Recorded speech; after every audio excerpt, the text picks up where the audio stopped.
আসসালামু আলাইকুম। সবাই কেমন আছেন? আশা করি সবাই ভালো আছেন। আল্লাহর অশেষ রহমত, আলহামদুলিল্লাহ আমিও ভালো আছি। যে যেখান থেকে আমার ভিডিওটি দেখতেছেন আপনাদের সবাইকে অসংখ্য ধন্যবাদ। আজকেও আমার হাজবেন্ড গরুর পাও নিয়ে এসেছে। তো অনেকগুলি পাও আনছে, এগুলি একলা খাওয়া সম্ভব না, যেহেতু আমরা দুইজন মানুষ, তাই 2 ভাগ করে রেখে দিতেছি। 2 দিন রান্না করব। আর বাচ্চারা তো কোনো রকম একটু খায়, জানেনি বাচ্চারা কেমন খাবার খায়। তার জন্য বেশি রান্না করব না, বেশি রান্না করলে পরে ভালো লাগে না। আর এখানে আমার বাচ্চাদের জন্য ছোট একটা পিৎজা নিয়ে এসেছে। আমার বড় ছেলেটা খাবে, বলতেছে বাবা আমি পিৎজা খাবো, তার জন্য ওর জন্য একটা পিৎজা আনছে। এখন বাজে প্রায় রাত 1:30টার মতো। তা আমরা খাবো না, আমরা ভাত খাবো। তার জন্য আমার হাজবেন্ড বলছিল যে বড় দেখে একটা আনি, পরে আমি বললাম না, ছোট দেখে একটা আনো, আমরা ভাত খাবো ভাত খাবার সময়। তো এখানে আনছে বাচ্চাদের জন্য ব্রোস্টেড। আজকে মার্কেটে গেছিলাম, মার্কেট থেকে ব্রোস্টেড পিৎজা নিয়ে এসেছে বাচ্চাদের জন্য। আমরা খাবো না, ওরাই খাবে। তো এই যে বাচ্চাদের জন্য চকলেট আনছে, বিস্কিট আনছে, আর প্রয়োজনীয় কিছু জিনিস আনছে। যে কটা কমলা আনছে। আমরা এখন শীত পড়া পর্যন্ত কোনো ফল আনা হয় না। বাচ্চারা যেহেতু ছোট ছোট, ঠান্ডা লেগে যাবে, যেহেতু অনেক বেশি ঠান্ডা। আর ফলও তো শীতের দিনে খেলে ঠান্ডাই লাগে। তাই আমার ছোট ছেলেটা আবার ওখান থেকে কমলা নিয়ে হাতে ধরে দৌড় দিছে। তারপরে ওর বাবা আবার কমলা আনছে। তার আগেও কতগুলি আনছিল, এখনো আছে অর্ধেকগুলি।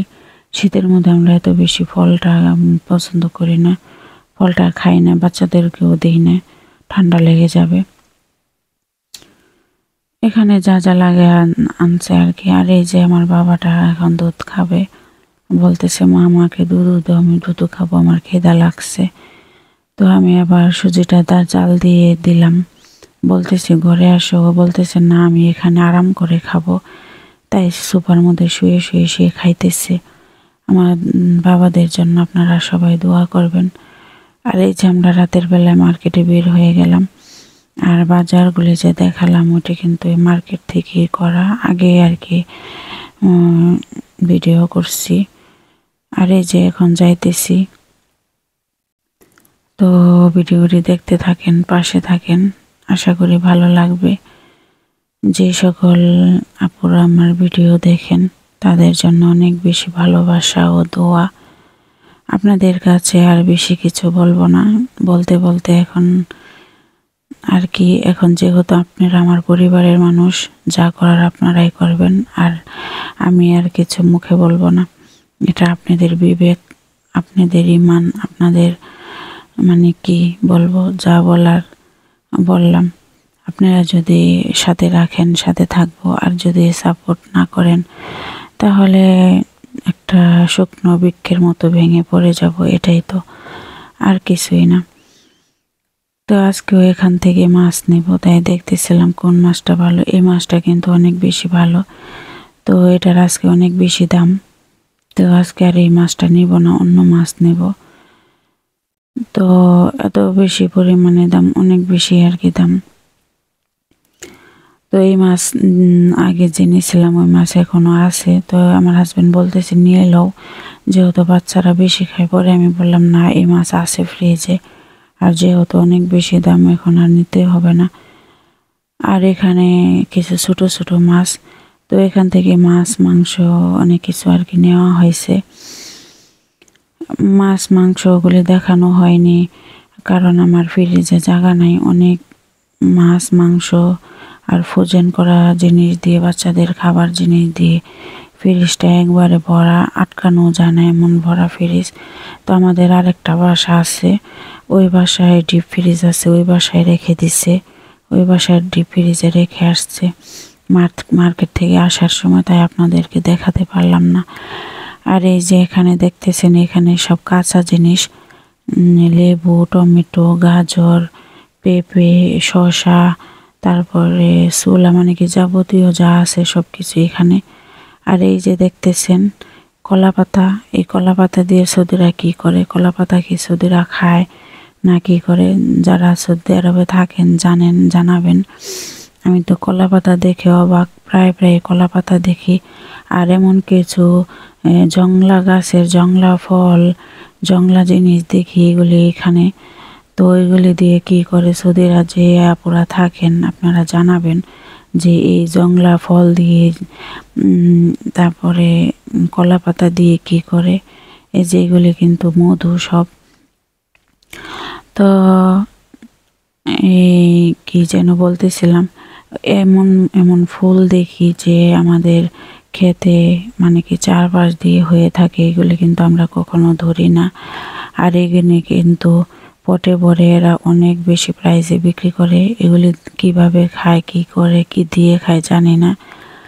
আর অনেক গাছের মধ্যে মানে কি জংলা গাছের মধ্যে জংলা ফল থাকে, লম্বা লম্বা সিমের মতো, ওইগুলো অনেক বেশি দাম, রেট দেওয়া থাকে অনেক বেশি রেট। তো এইগুলির এত স্বর্ণের মতো মূল্যবান জিনিস ওরা কীভাবে খায় জানি না। আমাদের তো দেখলেই কেমন যেন লাগে, আর নাকের কাছে নিলে এমন গন্ধ করে। যে আপুরা গ্রামে থাকেন সে আপুরা দেখবেন যে সিমের মতো লম্বা লম্বা আর কি, ওইগুলি এরা বিক্রি করে এখানে, আবার সৌদিরা নিয়ে খায়। তো এখানে এই ছোলাটা নেওয়ার জন্য ঘুরতেছি, ছোলাটা নেব। তো এখন ছোলাটার ডিসকাউন্ট নেই, যখন ডিসকাউন্ট দিবে যদি বাকিতে থাকে নিব, আর যদি না থাকে না নেব। আর এই যে দেখেন সামনে সব জিনিস দিয়ে রাখছে যেন বাচ্চারা ধরে কান্নাকাটি করে, ছোট ছোট জিনিস মানে কি বাচ্চাদের সামনে রাখছে। এই জিনিসগুলি কিন্তু সরিয়ে রাখতে পারতো, এত বুদ্ধি যারা দোকান করে। মানে কি বা এখানে টাকা জমা দিতে আসলেই ওইগুলি ধরবে, বাচ্চারা অবশ্যই নিবে, বাচ্চারা কান্নাকাটি করবে, তার জন্য সামনেখানে সাজিয়ে রাখছে। আর এই যে দেখেন আপনাদের সাথে কথা বলতে বলতে আমার কেনাকাটা শেষ। আমি এখন বাসায় চলে যাইতেছি। আর একটা কথা বলতে চাইলাম, মনে নাই, তেলাকুচ আমরা কখনোই খাই না। এই কাঁচা কাঁচা কুচি কুচি চিকন চিকন তেলাকুচ মানে কি এখানে অনেক দাম, এখানে থুয়ে দেয়। এগুলিও নাকি সৌদিরা খায়, মাছরিরা হিন্দিরা বলে এগুলি খায়। তো তেলাকুচ কে কে খাইছেন কমেন্টে জানাবেন। আমার বাপের জন্মও তেলাকুচ খাইনি। তেলাকুচ পাতা আমাদের বাসায় যে ভাড়া থাকে ভাড়াটিয়ারা তেলাকুচ পাতা খায়, কিন্তু তেলাকুচ পাতা খায় এটা জানি, কিন্তু তেলাকুচ একটা তিতা জিনিস, এটা যে খায় এটা আমি জানি না। তে কে কে তেলাকুচ খাইছেন কমেন্টে জানাবেন।